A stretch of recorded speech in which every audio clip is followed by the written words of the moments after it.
Hey guys, तो प्रथमे आपनाक welcome करिছো job paradise की YouTube channel. तो मैं आज ये भिडिओ आलोचना करिम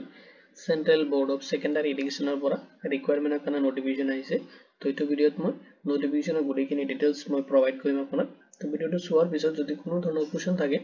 আপুনি এই ভিডিও কমেন্ট সেকশনত কমেন্ট কৰি দিব পাৰে। লগতে এই ভিডিও ডেসক্ৰিপচনত মই WhatsApp গ্ৰুপ লিংক এটা প্ৰভাইড কৰি দিম।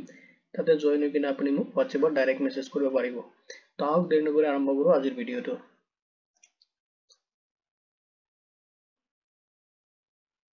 It is how to requirement organization হয় Central Board of Secondary Education short form CBSE বুলি ক'ব পাৰি। Name of post যেটো পোষ্টৰ নেম আছে Superintendent and Junior Assistant ৰ কাৰণে পোষ্ট আছে য'ত আপোনাৰ টোটাল ভ্যাকেন্সি আছে 212 জব লোকেশন টো আপোনাৰ across India ত হ'ব। এপ্লিকেশন যেটো মই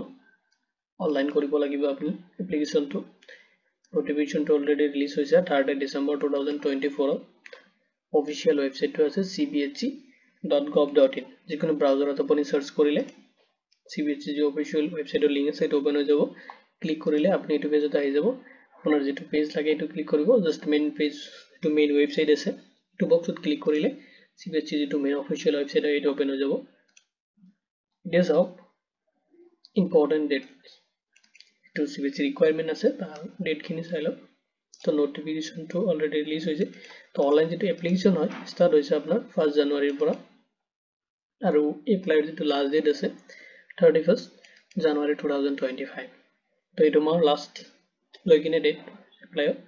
তো ইয়াৰ আগতে যদি আপোনাৰ এলিজিবিলিটি ক্ৰাইটেৰিয়াটো মেচ কৰিছে আপুনি এপ্লাই কৰিব পাৰিব এতিয়া চাওক তো পোষ্ট আছে সুপাৰিনটেনডেন্ট যত আপোনাৰ Total vacancy আছে 142 যত reservation আছে আপনার unreserved category এর কারণে আছে 59 SC category এর কারণে আছে 21 ST এর কারণে আছে 10 OBC এর কারণে আছে 38 EWS category এর কারণে আছে 14 পোস্ট যত আপনার টোটাল 142 পোস্ট আছে সুপারিনটেন্ডেন্ট এর কারণে নেক্সট আউট তো জুনিয়র অ্যাসিস্ট্যান্ট এর কারণে পোস্ট আছে যত আপনার নাম্বার অফ ভ্যাকেন্সি আছে টোটাল 70 तो अपना अनरिजर्व कैटेगरी करना है 5 एससी करना है 9 एसटी करना है 9 ओबीसी करना है 34 ईडब्ल्यूएस करना है 13 टोटल अपना वैकेंसी है 70 नेक्स्ट अब एलिजिबिलिटी क्राइटेरिया যেটা এডুকেশনাল কোয়ালিফিকেশন আছে এডুকেশন সুপাৰিনটেন্ডেন্টৰ কাৰণে লাগিব ব্যাচেলাৰ্স ডিগ্ৰী কোয়ালিফাইড কৰা হ'ব লাগিব আপুনি যদি গ্ৰেজুৱেচন কৰিছে তেতিয়াহলে আপুনি পোষ্টৰ কাৰণে এলিজিবল হ'ব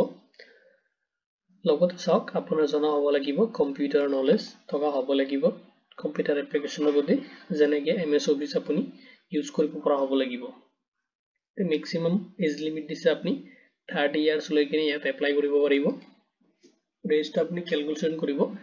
31 জানুৱাৰী 2025 ৰ হিচাপ নেক্সট চাওক জুনিয়ৰ এসিস্ট্যান্টৰ যিখিনি ভ্যাকেন্সি আছে তাতে আপোনাৰ বিচাৰিছে যদি আপনি 12 পাস কৰিছে তেতিয়ালে আপনি এই পোষ্টৰ কাৰণে এলিজিবল হ'ব লগতে আপোনাৰ টাইপিং স্পিড থাকিব লাগিব 35 ওয়াৰ্ড পাৰ মিনিট ইংলিশ বা হিন্দি আপনি কম্পিউটাৰত টাইপিং কৰা হ'ব লাগিব তেতিয়ালে আপনি জুনিয়ৰ এসিস্ট্যান্টৰ পোষ্ট কিনি কাৰণে আপনি এলিজিবল হ'ব এতিয়া আপোনাৰ এজ লিমিট বিচাৰিছে আপোনাৰ 18 ৰ পৰা 27 ইয়াৰ্স মানে আপোনাৰ মিনিমাম এজ বিচাৰিছে 18 ইয়াৰ্স এন্ড ম্যাক্সিমাম বিচাৰিছে 27 ইয়াৰ্স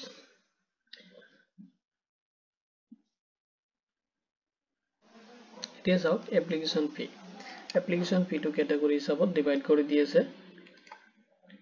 যদি আপুনি জেনাৰেল ওবিসি বা ইডব্লিউএস ক্যান্ডিডেট হয় তেতিয়াহলে আপুনি পেমেন্ট কৰিব লাগিব 800 এটো আপুনি অনলাইনত কৰিব লাগিব নেক্সট আও যদি আপুনি এসসি এসটি পিডব্লিউডি ওমেন বা এক্স সার্ভিসম্যান ক্যান্ডিডেট হয় তেতিয়াহলে কোনো ধৰণৰ এপ্লিকেশন ফি আপুনি পেমেন্ট কৰিব নালাগে সিলেকশন প্ৰসেসটো চাই লওক যত আপোনাৰ ৰিটেন এক্সামিনেশন হ'ব যত আপোনাৰ মাল্টিপল চয়েস কোৱেশ্চন দিয়া হ'ব